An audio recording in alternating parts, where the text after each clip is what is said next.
Welcome to Embrace Joy, where we are walking the road to restoration. My name is Joy LaPiccolo. I am a certified life coach. I have worked with trauma survivors, those individuals who have health issues, and I wanted to talk to you a little bit about how those of us who have a chronic illness navigate our health journey. The healthcare system can be overwhelming, complex, navigating through doctors, medications, insurance, trying to figure out alternative therapies and which ones might work for you. It is, like I said, it's very overwhelming. Part of us as we navigate that journey actually does strengthen us to be a better patient advocate. So over the years, I have had to deal with navigating that journey. I was diagnosed with a very rare genetic condition at birth that is actually progressive. So I had to learn how to figure out doctors and insurance and everything. So today, what I wanted to do is kind of share my experience because that way I can be an encouragement to you. So if just one thing I share is something like an aha moment for you, that's what I want to do. So one of the things that was so important for me is to educate myself, to become well informed about the chronic illness that I have. When I was finally diagnosed, which took years to figure out, I was so excited when they told me because it was a diagnosis and I had never had a diagnosis. Well, 5 to 10 seconds after I got excited, I said, well, actually, what is it? It was not something to be excited about. It doesn't have a treatment, it doesn't have a cure. And it's basically one of those things that I just have to know that I'm going to have issues throughout the rest of my life. But when you start to understand your symptoms, you can understand the treatment options, make sure you know if there's any treatment options and how they work.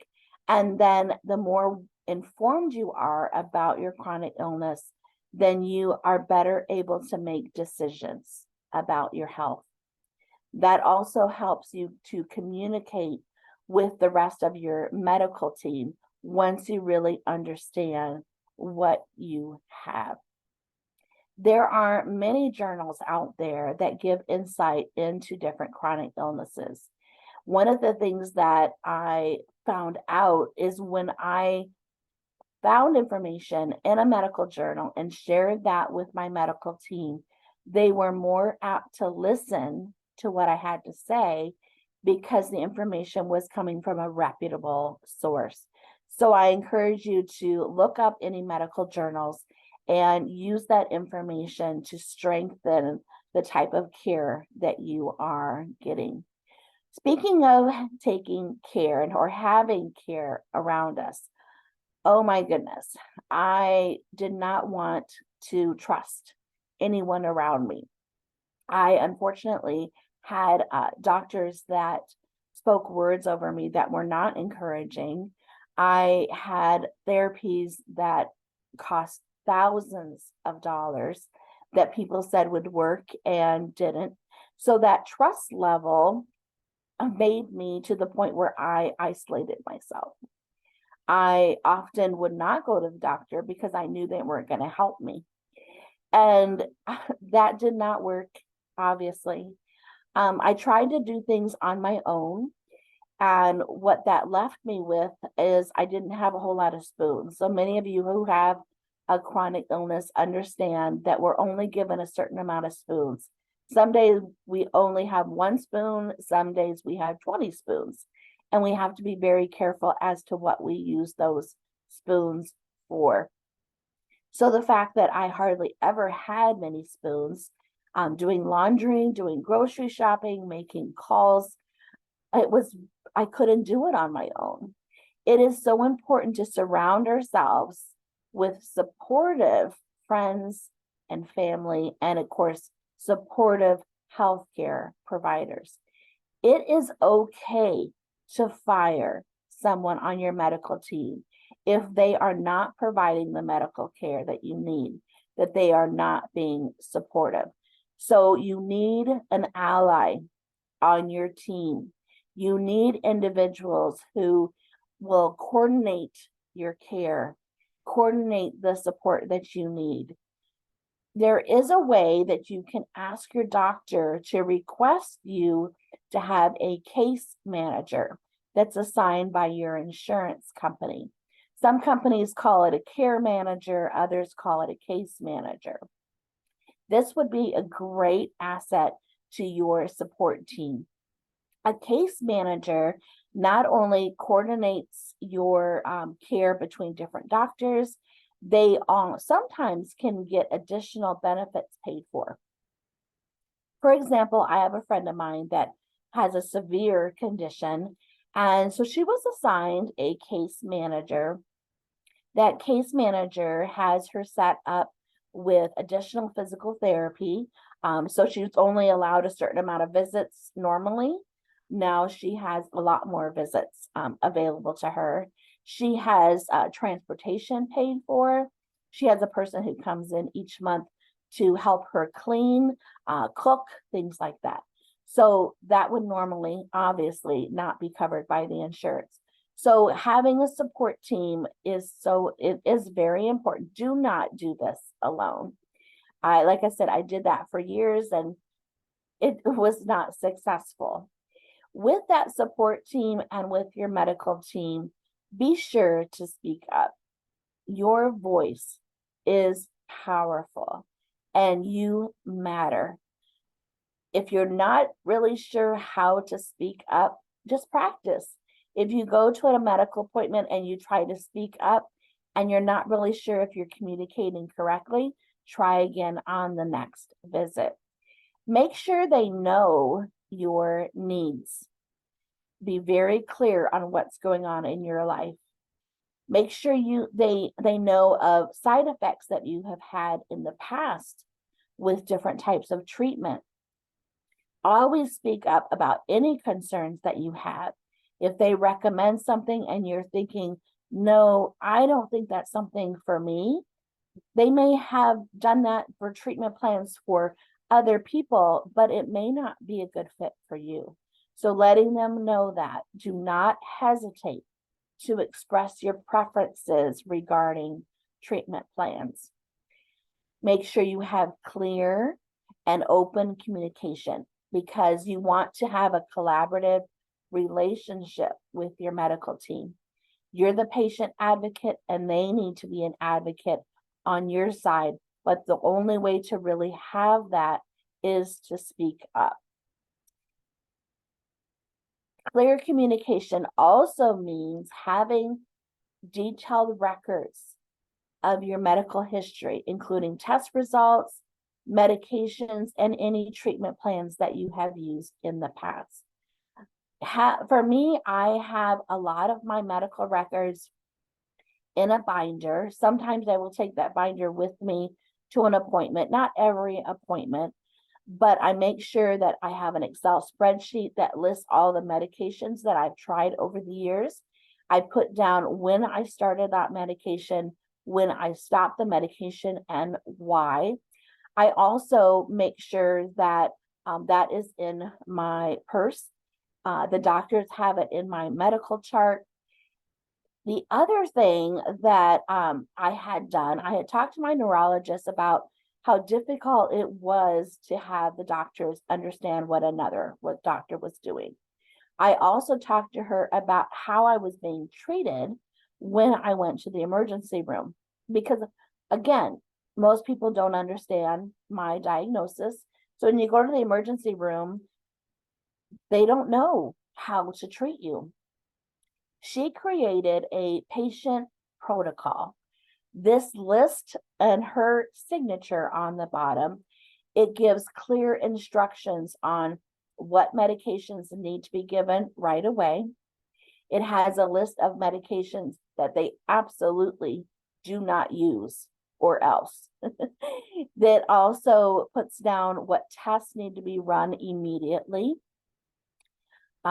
anyway, it has a list of several things related to my treatment, even with anesthesia, recommendations for that, so many different things on there. So I carry that in my purse. My power of attorney has that information. And again, that's in my medical records. I give it to every single doctor. Having that patient protocol has been literally a lifesaver for me. I encourage you to talk to your doctors about coming up with a patient protocol. They may not create it for you, but they may give you ideas as to what you should write down and take with you. In that envelope that has some of my medical records and the patient protocol, I also have a detailed list of my current medications. I have my emergency contact information in there. I have a list of my doctors as well. Having all that information and keeping records has helped me also track my progress. It's hard to remember everything that has happened through the years, what medications I was on and why I stopped taking them. I don't remember the side effects that I had 10, 20 years ago. And so having all that written down has helped with my treatment. And I'm hoping that that's the same way for you to help with your treatment, is keeping detailed records. I mentioned before a little bit about having a support team with a case manager. Also, when you're working with your insurance company, your insurance policies can be very confusing. I actually used to work for an insurance company. I never knew that that position helped educate me to understand my policies going forward.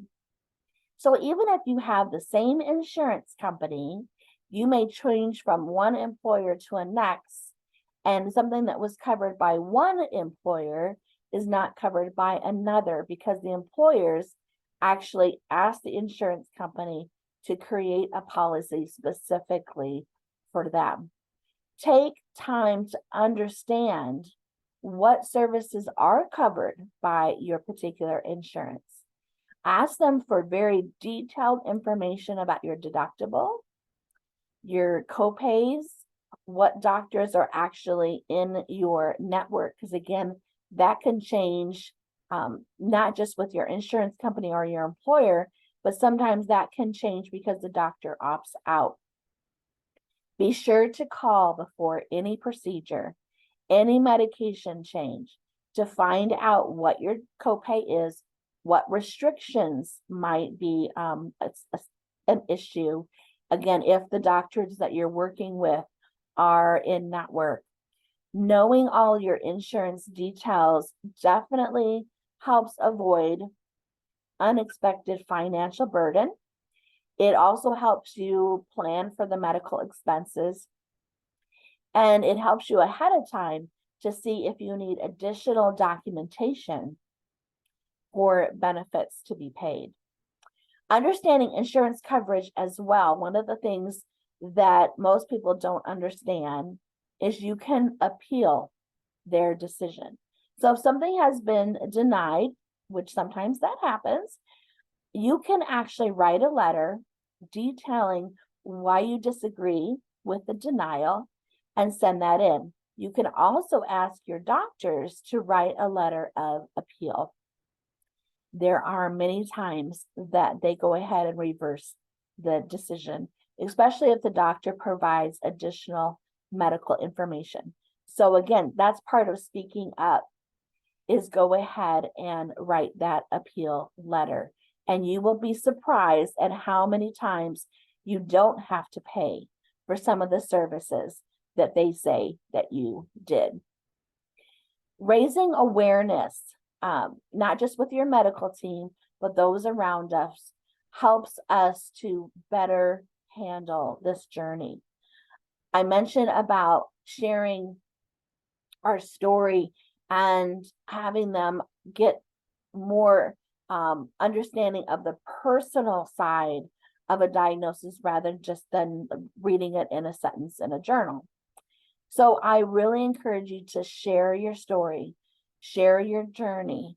Those around you will actually know better how to help you when they know exactly what's going on. Raising awareness is also important for sharing on your blog, sharing through social media. If you're part of support groups, speaking what your story is, and that not only helps you to speak up and be more powerful in your story, owning your voice more, but it often helps someone else out because they may not know what works for you and what might work for them. So raising awareness is so important. Most people, again, because my condition is so rare, they don't understand what it's like to live with that chronic illness. And so speaking up about it helps them understand. And that actually, some of the people have come back to me and said, now I understand what this other person is going through. I wonder if they have the same thing or something similar to you. So that, again, is important with raising awareness. You can participate in advocacy groups. So not only there are groups out there that will raise awareness, there are groups that have been formed to advocate for each other. Some of them are nonprofit groups. They are focused on educating the public, but they're also focused on educating lawmakers. So one of the companies that I am part of, United Mitochondrial Disease Foundation, they have connections with different drug companies, which allows us to get some of our medications paid for because of that connection, because many of our medications and treatment options are not covered by insurance. In addition to them having connections with the drug companies to get medications paid for, they have research studies that they often contact us to go ahead and participate because we're looking for a treatment, we're looking for a cure, we're looking for something that will raise our quality of life. Even if it's just 10%, it increases our quality of life. Those nonprofit advocacy groups, like I mentioned, will lobby for different policy changes. So there are petitions out there that are being sent to the lawmakers to encourage them to pay for certain treatment plans that they normally don't pay for, and to raise money for research studies. So I encourage you to check on that as well and see what petitions are out there to lobby for policy changes. I mentioned before about having a support group. So I've been part of different support groups along the years. One support group I went to, they actually said, you don't belong here because you're so young. People that are your age don't have the chronic illness that we have, so you're not allowed to be here. I have also had support groups that have been very depressing because they constantly talk about how much their life is not okay and they're not making any changes. They're not looking for answers. They're just coming to vent about their daily struggle. Not supportive, in my opinion. But I have had support groups that were very encouraging. We worked together to find out what we could do on a day-to-day basis, how to communicate to our medical team. We also created group events. We invited healthcare providers. We invited guest speakers who maybe did massage, maybe did acupuncture. There was a lady that came in one day that she has socks that have magnetic, I can't even explain it. But anyway, you put the socks on, it's supposed to help detox yourself. I never tried that particular alternative therapy, but she came in and explained it to us because maybe it would have worked for one of us. And so those support groups help with that as well. We learn from each other. Your illness is real. I know that. You know that.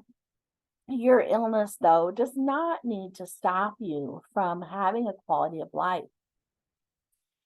Don't give up. Please don't give up. Even if you just try one of these things to help you feel more empowered.